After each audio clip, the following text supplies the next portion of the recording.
Мост Азамата. Чувашские сказки. В очень давние времена жил спустившийся с гор Арамази-Ур-богатырь. У него было много скота, и жил он в полном достатке и довольстве.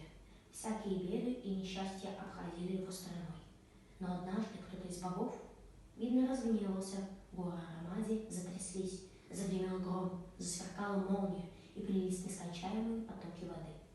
Горные озера и реки вышли из берегов, и потоки воды устремились в долины и начали заливать луга, на которых Ур пас свои стада. Такого еще никогда не бывало, и Ур не знал, что делать, чтобы спасти свои стада. А луга с каждым днем затопляло все больше.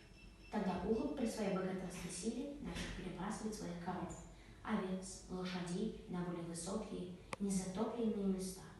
3 дня и 3 ночи трудился великан, но скота у него было так много, что до окончания дела было еще далеко. По соседству с Уруком жил кузнец, богатырь Азамат. Решил Азамат помочь своему соседу.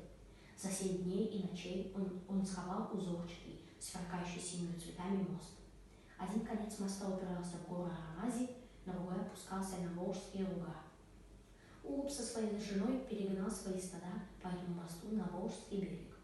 И как только все стада перешли через мост, он исчез, стал невидимым. Теперь этот семицветный мост можно видеть только в ясную погоду, после дождя.